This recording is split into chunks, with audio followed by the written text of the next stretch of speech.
देखिए, अगर एक ही घर में एक से ज़्यादा लोग फ्रीक्वेंटली बीमार रहते हैं या क्रोनिक डिजीज़ में रहते हैं, तो मैं उसमें वास्तु को बहुत इम्पोर्टेंस देता हूँ, स्पेशली जेनेरिक वास्तु को।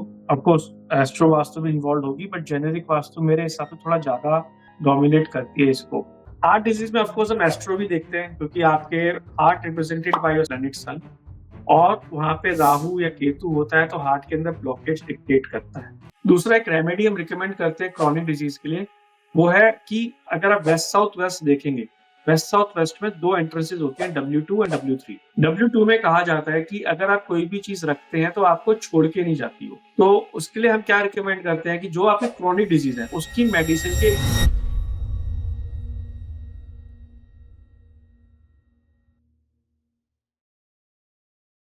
Sumit ji, welcome back to another podcast. Thank you so much, Shivam. Again, really happy to see you, and thank you again for having me here. Same here, sir. Very happy to see you. Thank you, Shivam. आज हम topic भी कुछ ऐसा ही लेके आए हैं कि जिसको जब लोग सुनेंगे तो वो भी शायद हैप्पी हो जाएंगे क्योंकि उनकी हेल्थ से रिलेटेड है ये। Okay. अभी तक हमने इतने सारे पॉडकास्ट करे हैं, हेल्थ के ऊपर भी हमने पॉडकास्ट करे हैं, बट ये डिफरेंट कैसे है?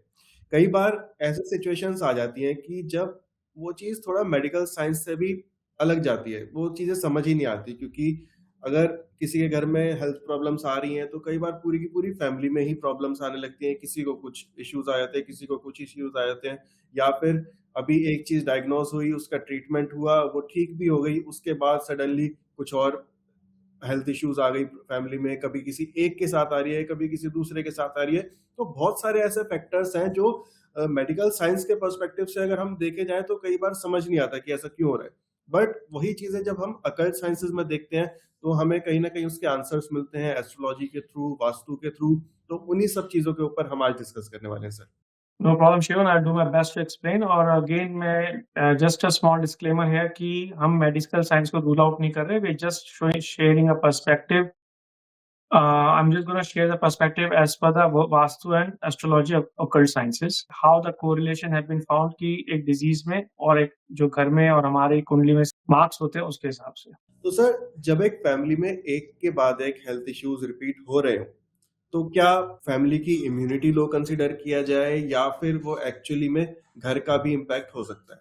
देखिए, अगर एक ही घर में एक से ज्यादा लोग फ्रिक्वेंटली बीमार रहते हैं या क्रोनिक डिजीज में रहते हैं, तो मैं उसमें वास्तु को बहुत इम्पोर्टेंस देता हूँ, स्पेशली जेनेरिक वास्तु को। ऑफ कोर्स एस्ट्रो वास्तु भी इन्वॉल्व होगी, बट जेनेरिक वास्तु मेरे हिसाब से थोड़ा ज्यादा डोमिनेट करती है इसको। ओके। इसमें मेरे पास एक बहुत पहले एक क्लाइंट आए थे, उन्होंने कंसल्टेशन तो नहीं ली थी, बट एग्जांपल देता हूँ उनका। They used to live in, वो ईस्ट दिल्ली में एक सबब में रहते हैं, और वो मेरे ब्रदर के क्लिनिक पे गए थे, तो मेरे ब्रदर के क्लिनिक पे उन्होंने मेरा बैनर देखा तो उन्होंने कांटेक्ट किया, तो उनका एड्रेस ले लिया था मैंने, फ्लोर प्लान मंगा लिया था, but they could not afford my services, so they did not take it further. But उनका देख के क्लियर हो गया था कि they will have a health problem for very long time, क्योंकि और जिस फ्लोर पे वो रह रहे वही नहीं, नीचे या ऊपर वालों के भी कहीं ना कहीं कोई ना कोई ज्यादा बीमार रहेगा। अच्छा।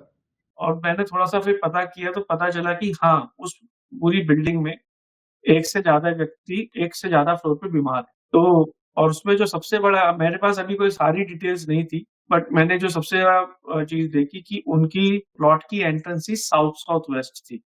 तो साउथ साउथ वेस्ट एंट्रेंस होती है डिस्पोजल की, और अगर वो आपके घर की एंट्रेंस हो तो डेफिनेटली एक या एक से ज्यादा फैमिली मेंबर को बीमारी होने के, क्रोनिक डिजीज होने के चांसेस ज्यादा रहते हैं। प्लस फाइनेंशियल डिफिकल्टी तो रहेगी रहेगी, वो भी एक प्रॉब्लम रहेगी, बट हेल्थ इश्यूज भी ज्यादा रहेंगे। ठीक है, और इस केस में वो पूरी की पूरी बिल्डिंग में जितने भी डिफरेंट फ्लोर्स पे लोग रहते हैं सबको इम्पैक्ट कर रहा था। बिल्कुल, इनफैक्ट मेरा तो ये कहना है, मेरे पास कोई वेरीफाइड डाटा नहीं, कि सभी तो of course did not contacted me. वो मैंने जब गूगल मैप से देखा तो पूरी एक लेन थी जिसमें सभी की एंट्रेंस ऑलमोस्ट एक ही थी। अच्छा। इस एक एंगल से पूरी की पूरी लाइन थी, और सभी के जो प्लॉट्स थे वो सभी छोटे प्लॉट्स थे, और सभी के जो गूगल मैप से दिख रहा था अराउंड 80 to 90% सभी लोगों की एंट्रेंस साउथ वेस्ट थी। अब अनलेस बाय कोइंसिडेंस वो एंट्रेंस ट्रीट हो गई हो, कि किसी ने पत्थर ही उस कलर का लगा दिया हो जिस जो एंट्रेंस को ट्रीट करता हो, या किसी की कुंडली में वो एंट्रेंस पॉजिटिव हो other than most of the people, तो उस जगह मेरा मानना ये है कि उस लाइन में ज़्यादातर लोग बीमार ही होंगे। कोई ना कोई क्रॉनिक डिज़ीज़ रहेगा ही रहेगा घर पे। तो सर क्या वास्तु में कुछ ऐसा भी होता है कि कुछ ऐसे भी दोष होते हैं कि जो आपको कोई क्रॉनिक डिसीज़ या कुछ मेजर इम्पैक्ट तो नहीं देते बट धीरे-धीरे आपकी हेल्थ को ड्रेन करते रहते हैं? देखिए 3 तरह के डिज़ीज़ मान लीजिए। एक होता है क्रॉनिक डिज़ीज़ जो लंबे टाइम तक चल रहा है। एक होता है प्रॉम्प्ट डिज़ीज़, आपको इन्फेक्शन हुआ, आपने एंटीबायोटिक ली, ठीक हो गया। और एक होता है भई एक लॉन्ग टर्म टर्मिनल डिज़ीज़ेज़ होते हैं जो आपको पता नहीं चलते, लेकिन वो आपको कहीं न कहीं प्रॉब्लम कर रहे हैं। अगर हम इस पे डिटेल में डिस्कशन करें तो मैं इंडिया के पर्सपेक्टिव से बोलूँगा कि let's pick up the top 5-6 diseases which are creating problem in India at the moment. जी। तो सबसे ज़्यादा बड़ा प्रॉब्लम अभी मान लें डायबिटीज़ है, उसके बाद फैटी लिवर है, हुँ। थर्ड नंबर पे आप कहेंगे कि किडनी प्रॉब्लम है। आजकल किडनी प्रॉब्लम्स भी काफ़ी देखी गई हैं।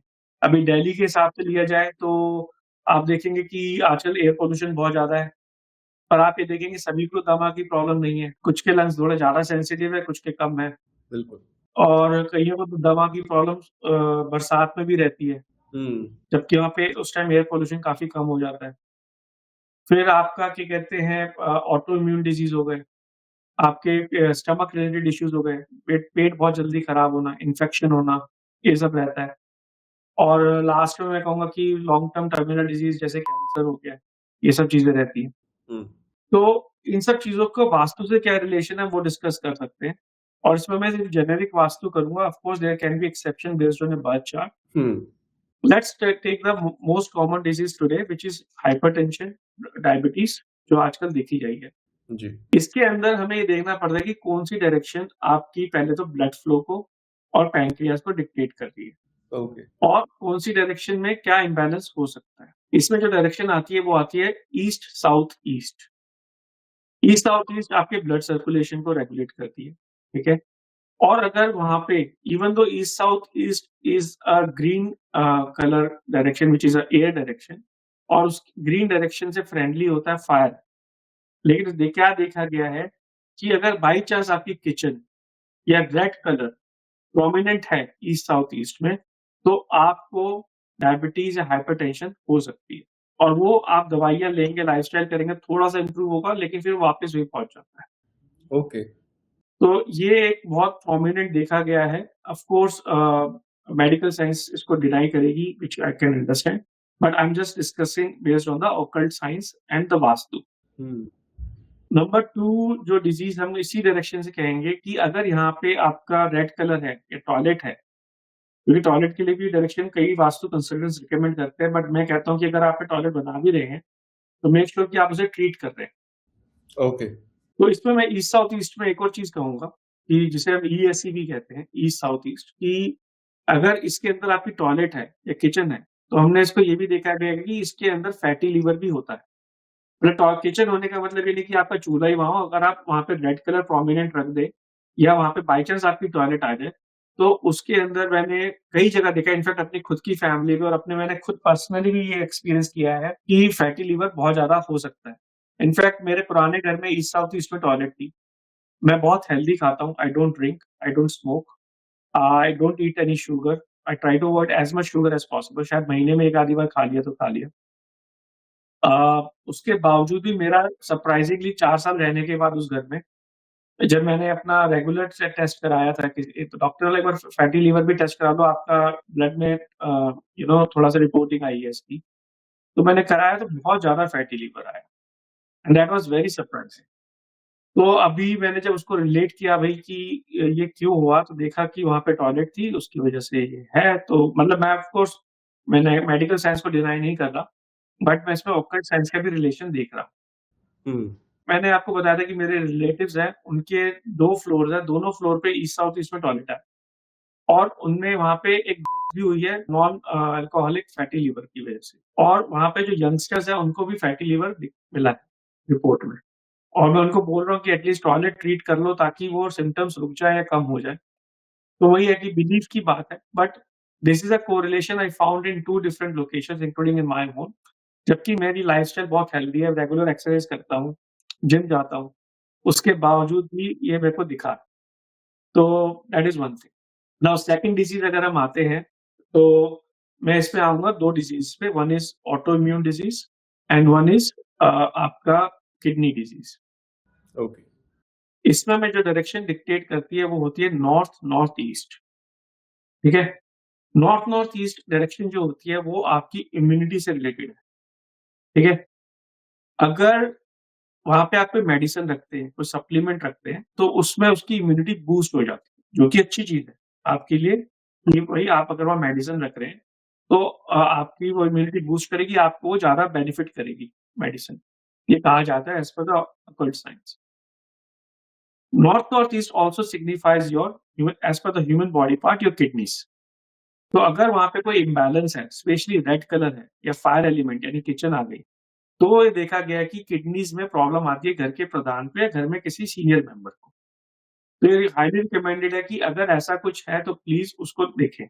अगर आप वहां पे आरओ लगा लेते हैं, तो आरओ लगाने की वजह से भी किडनी की प्रॉब्लम आती है, क्योंकि आरओ रिप्रेजेंट सर्कुलेशन एंड वो भी आपको प्रॉब्लम कर सकता है। ओके। ये रिकमेंडेशन है किडनीज की प्रॉब्लम की। अब आता है auto immune disease. Auto immune disease का थोड़ा सा फनी और थोड़ा सा पैराडॉक्स है यहाँ पे। मैं उसका इसलिए बोलूंगा कि अगर आपकी बॉडी की इम्यूनिटी बढ़ जाती है बहुत ज्यादा, तो आपकी बॉडी अपने ही सेल्स से फाइट करना शुरू करती है, उसको ऑटो इम्यून डिजीज कहते हैं। जो आपके हेल्दी सेल्स हैं उनको ही आपका इम्यून सिस्टम एक तरह से विलन समझ लेता है, और आपकी बॉडी में उसको एक इम्परफेक्ट तरीके से फाइट करता है, जिसकी वजह से आपकी बॉडी में कोई ना कोई प्रॉब्लम शुरू हो जाती है, रैशेस आ जाते हैं, स्किन प्रॉब्लम हो जाती है, एक्स वाई ज़ेड। वो तब देखा गया है जब जैसे कोई फैमिली मेंबर अपनी फोटो वहां लगा ले या अपना बेड वहां बना ले, जिसमें वो दिन के 8 से 9 घंटे रह रहा है, या फोटो लगा ले तो परमानेंट रह रहा है, तो शॉर्ट पीरियड में तो आपकी इम्यूनिटी बूस्ट करेगी। लेकिन जहां आपको 4 या 5 साल हो जाते हैं, वो देखा गया है कि वहां पे भी कई बार ऑटो इम्यून डिजीज भी हो जाता है। ओके। तो ये एक प्रॉब्लम मैंने खुद अपने एक पर्सनल रिलेटिव की भी देखी हुई है। Because of personal reason I will not discuss much in detail, but उनके यहाँ मदर को ऑटो इम्यून डिजीज हो गया था। और जब मैंने एनालाइज किया तो देखा कि वहां पे फैमिली फोटोग्राफ रखी गई है, और फैमिली फोटोग्राफ में मदर प्राइमरीली उस एरिया में आ रही है। हालांकि आ तो सारे लोग रहे, बट किसी एक को ज्यादा इम्पैक्ट कर रहा है, तो उसमें मदर को ऑटोइम्यून डिजीज हो। अभी बाकी बच्चे यंग हैं, फादर को भी थोड़ी प्रॉब्लम होती रहती है, स्किन प्रॉब्लम्स होती रहती है, but that has not been diagnosis as a autoimmune disease yet. But mother को तो क्लियर इंडिकेशन आ गया था ब्लड में भी और दूसरी रिपोर्ट्स में भी कि उनको ऑटोइम्यून डिजीज। तो ये 2 चीजें हो गई। थर्ड मैंने आपसे क्या बोला था, if you can help me remind it, कि एक तो आपका हमने डायबिटीज हो गया, एक फैटी लिवर हो गया, एक आपका ऑटोइम्यून किडनी डिजीज हो गया। थर्ड डिजीज लेते हैं स्टमक, स्टमक प्रॉब्लम। जी। स्टमक आपकी पाचन क्रिया है। ठीक है, पाचन क्रिया में तब प्रॉब्लम आती है, या तो आप स्टमक, जो डायरेक्शन स्टमक को डिक्टेट कर रही है उसमें कोई इम्बैलेंस क्रिएट करें, जो डायरेक्शन इंटेस्टाइन को डिक्टेट कर रही है उसमें कोई इम्बैलेंस करें, या जहां पे डिस्पोजल होना चाहिए वहां पे आप खाना कुक करके अपनी बॉडी में डाल रहे हैं, तो कोई इम्बैलेंस क्रिएट कर रहे हैं। ओके। इसके अंदर 2 डायरेक्शंस मुख्य हैं। एक है साउथ साउथ वेस्ट, जो कि डिस्पोजल को और आपके इंटेस्टाइन को डिक्टेट करती है, और दूसरी डायरेक्शन है आपकी north west. North west represents your stomach and south south west represents your intestine and disposal. ठीक है, अगर इनमें कहीं भी इम्बैलेंस है तो आपको प्रॉब्लम आएगी आएगी। मेरे पास 2 एग्जांपल्स हैं, और मैं शायद पहले भी कई पॉडकास्ट में उनको इनडायरेक्टली और डायरेक्टली रेफर कर चुका हूँ। दोनों मेरे फ्रेंड्स हैं, एक मेरे क्लाइंट भी हैं जिन्होंने मुझसे ऑस्ट्रेलिया में वास्तु कराया था। उनकी जो किचन का चूल्हा था वो प्रॉपर साउथ साउथ वेस्ट में आ रहा। ओके। और जब मैं उनसे मिला था तो उनका स्टमक बहुत खराब था। He was not eating any carbs, any bread at the night, he was only eating vegetables. कह रहे थे कि उनका स्टमक खराब है, और डॉक्टर वो यही खाते ताकि पेट लाइट रहे रात को सोते समय। जब हमने उनको ट्रीटमेंट बताया और उनको बोला कि आइटम्स आप हटा लीजिए यहाँ से, तब से और 1 महीने बाद जब मैं उन्हें बोला तो उन्होंने कहा मुझे कोई प्रॉब्लम नहीं, मैं तो बिल्कुल ठीक हूँ। तो that was a change we have seen within a month. दूसरा मेरे पास जो एक केस था उसमें ये था कि मेरे एक फ्रेंड थे, वो बहुत ज़्यादा सीवियरली बीमार हो गए थे, perfectly fine healthy gentleman, move to a new home, नए घर में गए, और 2-3 महीने बाद, 4 महीने बाद हमें सुनने में आ रहा है कि उनके पेट में बहुत ज़्यादा प्रॉब्लम हो गई है, और वो अब बेसिकली आयुर्वेदिक मेडिसिन पे है लॉन्ग टर्म से। ठीक है, उनका वज़न भी काफ़ी कम हो गया। तो पता नहीं मुझे क्या लगा, कि मुझे लगा यार नए घर में जाने का है तो कहीं वास्तु में तो प्रॉब्लम नहीं है। तो मेरे को बड़ी मुश्किल से उनका फ्लोर प्लान ऑनलाइन मिल गया, क्योंकि जब घर लिया तो फिर यहाँ पे ना real estate agent floor plan online डाल देते हैं। ओके। तो जब मैंने उनका फ्लोर प्लान देखा, मैंने बस यही प्रे की कि नॉर्थ वेस्ट या साउथ साउथ उसमें चूल्हा ना हो, और उनका चूल्हा नॉर्थ वेस्ट में ही आ रहा था। Okay. So that how positively it is connected. तो अगर स्टमक प्रॉब्लम ठीक करनी है तो आपको ये 2 डायरेक्शन देखनी पड़ेगी, south south west and north west. इसमें कोई इम्बैलेंस ना हो और इसके अंदर डेफिनिटली चूल्हा ना हो, ये चीज़। प्रॉब्ली 4th जो बिगेस्ट किलर हमारे इंडिया में माना जाता है वो है heart disease. Hmm. Heart disease में ऑफ कोर्स हम एस्ट्रो भी देखते हैं, क्योंकि आपके heart represented by your planet sun, और वहाँ पे राहु या केतु होता है तो हार्ट के अंदर ब्लॉकेज डिक्टेट करता है। Okay. Having said that, heart अगर मैं वास्तु के परिप्रेक्ष्य में बोलूँ, तो वास्तु में 2 डायरेक्शन होती है जो बिल्कुल अपोजिट है एक-दूसरे के। One is north east and one is south west. North east represents the pericardium, if I am speaking it rightly. वो basically it's an outer layer of your heart, and south west represents your heart, ठीक है? अगर इसमें कहीं भी गंदगी है, imbalance है, फायर एलिमेंट है या टॉयलेट है, तो आपको हार्ट रिलेटेड इश्यूज आ सकते हैं। मेरे खुद के पर्सनल एक्सपीरियंस में है, मेरी मॉम को ब्लॉकेज हुई थी जब वो नए घर में गई थी, तो 3-4 साल लगे थे, उसके बाद में ब्लॉकेज हुई थी। आप उसको एज फैक्टर भी कह सकते हैं, आप कहें तो, लेकिन हमारे साउथ वेस्ट में वहाँ टॉयलेट थी, तो उनको वो ब्लॉकेज बिल्कुल मैच हुई, और ऑफ कोर्स हमने स्टेंटिंग तो करा दी थी उनकी। लेकिन कहने का मतलब ये है कि symptoms are matching with the are correlating with the vastu doshas, and that's what you are finding. North east में एक और प्रॉब्लम है, नॉर्थ ईस्ट और नॉर्थ नॉर्थ ईस्ट दोनों बहुत पवित्र स्थान माने गए हैं हमारे वास्तु में। तो जैसे मैंने शुरू में बताया था कि लॉन्ग टर्म टर्मिनल डिजीज जो होते हैं, जिसका मैंने नाम भी लिया था, वो एक और किलिंग डिजीज है इंडिया में काफी हद तक। हुँ। तो ये देखा गया कि अगर नॉर्थ नॉर्थ ईस्ट या नॉर्थ ईस्ट में अगर टॉयलेट है, तो ये देखा गया कि लॉन्ग टर्म डिजीज होते हैं टर्मिनल, जिसे हम कर्क रोग भी कहते हैं हिंदी में। और ये जो रोग है, ये आपको इमीडिएटली नहीं होगा कि आप कल गए अगले साल हो गया, क्योंकि it takes time to develop. Unless जो पुराना घर है उसमें भी वो दोष था, आप कैरी फॉरवर्ड कर रहे हैं, और अब इस घर में भी वो कंटिन्यू हुआ, आपको कोई रिलीफ नहीं मिला एज़ पर डिवाइन हेल्प, तो आपको कर्क रोग होने के काफ़ी ज़्यादा चांसेस है। अगर आप किसी घर में जा रहे हैं जिसमें ये रोग है और पहले वाले घर में नहीं था, तो आपको 4 से 5 साल लग सकते हैं इस रोग को विज़िबल होने में। हुँ। तो इसलिए मेरी रिक्वेस्ट है लोगों से कि अपने घर का नॉर्थ ईस्ट और नॉर्थ नॉर्थ ईस्ट ज़रूर चेक करें, और देखें कि वहाँ टॉयलेट ना हो। नॉर्थ ईस्ट में किचन भी ना हो। नॉर्थ ईस्ट वास्तु पुरुष का सर रिप्रेज़ेंट करती है, तो वहाँ पे अगर कुछ होता है तो सर से रिलेटेड जो भी फंक्शंस होते हैं, स्पेशली गुस्सा आना, सर में दर्द रहना, सर और brain also controls your body immune system, right? तो कर्क रोग होना और ऑटो इम्यून डिजीज़ होना भी वहाँ पे देखा गया है। ओके। तो ये 2 डायरेक्शंस में उसको इस हिसाब से बोलूँगा। ठीक है। तो सर क्या वास्तु दोष भी एक रीज़न हो सकता है? जैसे लोग क्या करते हैं मेडिकल ट्रीटमेंट कराते हैं।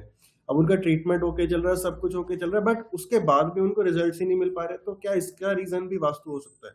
हाँ भी और ना भी, बिना देखे तो मैं नहीं कह सकता, पहली बात।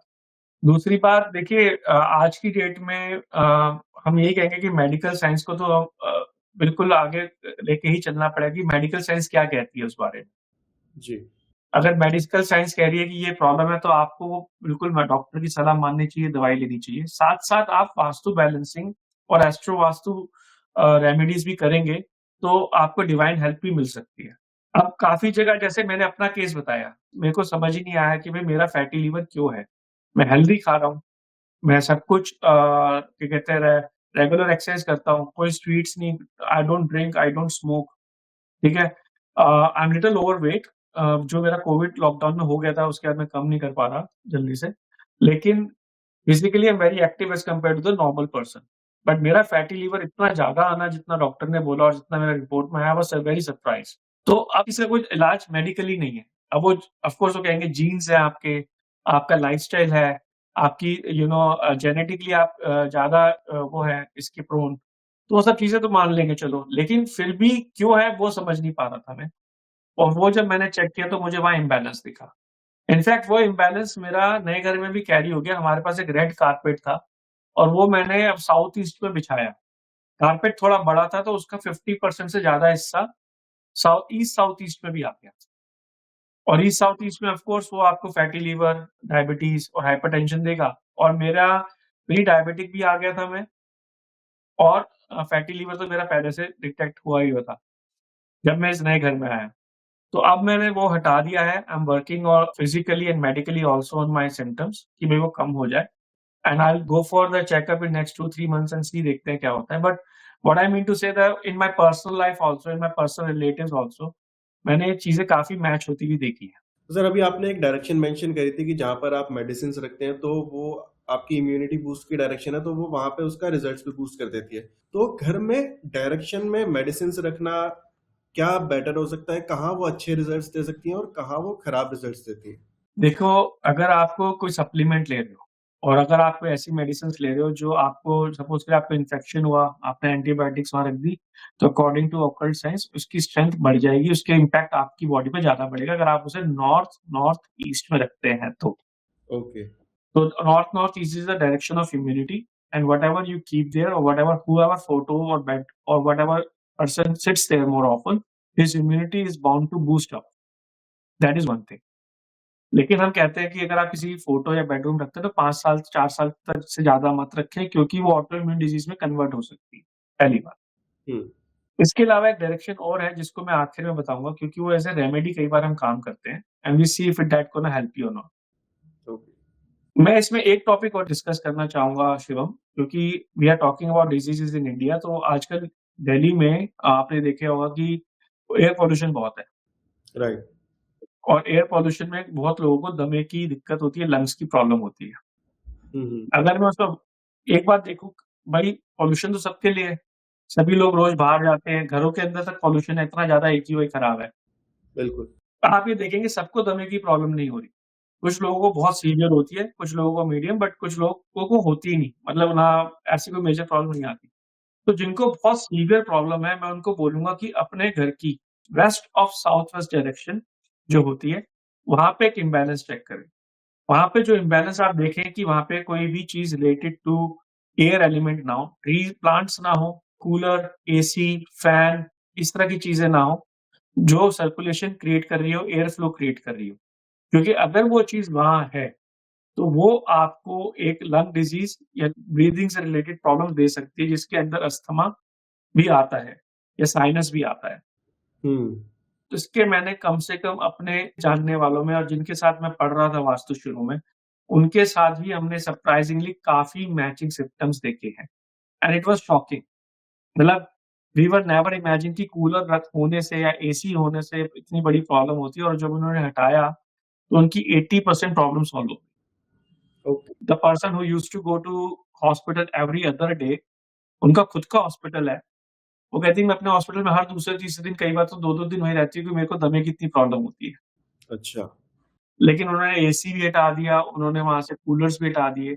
अब वो कहती है मेरी 80% प्रॉब्लम सही है, अभी भी प्रॉब्लम है क्योंकि कई सालों से कह रही हो रही थी तो टाइम तो लगेगा ठीक होने में। लेकिन she is much better now and she is very actively now participating in a hospital. Okay, ठीक है, दूसरे मेरे एक फ्रेंड है यहीं सिडनी में रहते हैं। अ, वो नए घर में किराए पे शिफ्ट हुए थे और जब से वो शिफ्ट हुए हैं, उनकी वाइफ को ब्रीथिंग प्रॉब्लम होनी शुरू हुई थी। जब उनको प्रॉब्लम हुई तो मैंने कहा कि एक बार आप देख लो कि वेस्ट साउथ वेस्ट में कोई एसी यूनिट तो नहीं है बाहर, और वेस्ट साउथ वेस्ट में ही एसी यूनिट थी। हुँ। उसकी एक रेमेडी मैंने बता दी थी but it doesn't work all the time, but let's see if it helps him और not, but that is a correlation we have seen in multiple places. तो सर, जो लोग ये पॉडकास्ट देख रहे हैं और वो ये सारी चीज़ें फ़ील कर रहे हैं अपनी लाइफ़ में कि उनके साथ भी ऐसे रिपीटेड इलनेसेस आ रहे हैं उनके घर में या फिर एक के बाद एक कोई दूसरा बंदा बीमार पड़ रहा है, तो उनके लिए क्या रेमेडी होगी? क्या चीज़ वो अपने स्पेस को देख के कैसे उसे ट्रीट कराएँ? देखिए, इससे 2 चीज़ें हैं। क्रोनिक डिज़ीज़ में सबसे ज़्यादा तो हम डायबिटीज़ और बीपी को काउंट करेंगे आज की डेट में। तो मेरा तो पहले ये है कि अपना ईस्ट साउथ ईस्ट पहले चेक करें और उसके अंदर अगर किचन है या स्टोव है तो उसको मूव करें, प्लीज़। और कोई भी रेड कलर है तो घर का उस हिस्से को पेंट कराएँ, अगर वो कर्टेन है रेड कलर के तो उसको हटा दें और चेंज कर लें। Because that is less cost as compared to health wise और मेडिसिन पे पैसा खर्च कर रहे हैं उसके मुकाबले, पहली बात। दूसरा एक रेमेडी हम रिकमेंड करते हैं क्रोनिक डिज़ीज़ के लिए, वो है कि अगर आप वेस्ट साउथ वेस्ट देखेंगे, वेस्ट साउथ वेस्ट में 2 एंट्रेंसेस होती हैं, W2 and W3। Hmm, W2 में कहा जाता है कि अगर आप कोई भी चीज़ रखते हैं तो आपको छोड़ के नहीं जाती वो। अच्छा, तो उसके लिए हम क्या रिकमेंड करते हैं कि जो आपकी क्रोनिक डिज़ीज़ है, look don't relate it to every other disease, जो क्रोनिक डिज़ीज़ है, उसकी मेडिसिन के कुछ टैबलेट्स आप वहाँ रख दें। अगर आपको शुगर है या बीपी है या आपको आप ब्लड थिनर वगैरह ज़्यादा खाते हैं because of your BP and all, तो उसका एक-एक पत्ता आप W2 में रख दें and keep observing changes in yourself. कई जगह देखा गया है कि it works very well and उनकी मेडिसिन कम हो जाती है क्योंकि वास्तु कह रहा है कि ये मेडिसिन आपके यहाँ से जानी नहीं चाहिए। मेक श्योर कि वो मेडिसिन एक्सपायर्ड ना हो। अगर एक्सपायर हो जाए तो प्लीज़ रिप्लेस करें। दूसरा मेरी रिकमेंडेशन ये है कि और हमें एक और चीज़ चेक करनी पड़ती है, W south west is represented by राशि नंबर 7। ओके। तो 7th राशि आपके नेगेटिव 6, 8 और 12 हाउसेज़ में ना हो, तो ही आप ये कर सकते हैं। ओके। तो ये एक रेमेडी है, मैं उन लोगों को देना चाहूँगा जो क्रोनिक डिज़ीज़ में है। देखिए अगेन हम सिर्फ़ एस्ट्रो वास्तु के हिसाब से कुछ चीज़ें बता रहे हैं। वी आर नॉट क्लेमिंग और disclaiming that we gonna replace और it's an alternate to medical science. Medical science has always a priority. We are just telling you what is there as per the divine intervention जो हमें लगता है कि हो सकता है। तो हमने अगेन इसमें मैं थोड़ा-सा रिकैप कर देता हूँ कि अगर आपको कर्क रोग देखना है तो नॉर्थ ईस्ट देखें, हार्ट की प्रॉब्लम देखनी है तो नॉर्थ ईस्ट और साउथ वेस्ट देखें। अगर आपको ऑटो इम्यून किडनी डिजीज़ देखना है तो नॉर्थ ईस्ट देखें। अगर आपको स्टमक रिलेटेड इश्यू देखना है तो साउथ वेस्ट और नॉर्थ वेस्ट देखें क्योंकि ये दोनों ही स्टमक रिलेटेड ऑर्गन से को सिग्निफाई करते हैं। अगर आपको क्या कहते हैं lungs related, breathing related issues देखने हैं, तो आपको अपना क्या कहते हैं वेस्ट साउथ वेस्ट देखना है कि वहाँ पे कोई air element specially air flow related appliance तो नहीं रखा है जैसे एसी हो गया, फैन हो गया या कूलर हो गया, ठीक है? This is not gonna cover every disease which is there in the human anatomy right now, but it will cover most common disease which you want to. Hmm.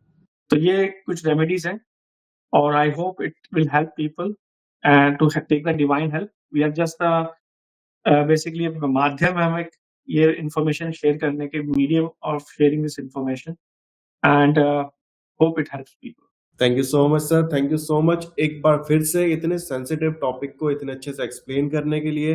And once again इसको मैं भी clear करना चाहूँगा, एक disclaimer देना चाहूँगा कि हम मेडिकल साइंस को रिप्लेस करने की बात नहीं कर रहे। वास्तु को यूज़ करके या एस्ट्रोलॉजी को यूज़ करके आप अपने ट्रीटमेंट्स को बेटर रिजल्ट्स देने में हेल्प कर सकते हैं, बट आप ऐसा नहीं है कि आप अपने बिल्कुल ट्रीटमेंट्स छोड़ के आप सिर्फ और सिर्फ वास्तु या एस्ट्रोलॉजी की तरफ चले जाएँ, तो ये भी चीज़ ठीक नहीं है। तो once again thank you so much for coming sir. Thank you so much for having me. Thank you.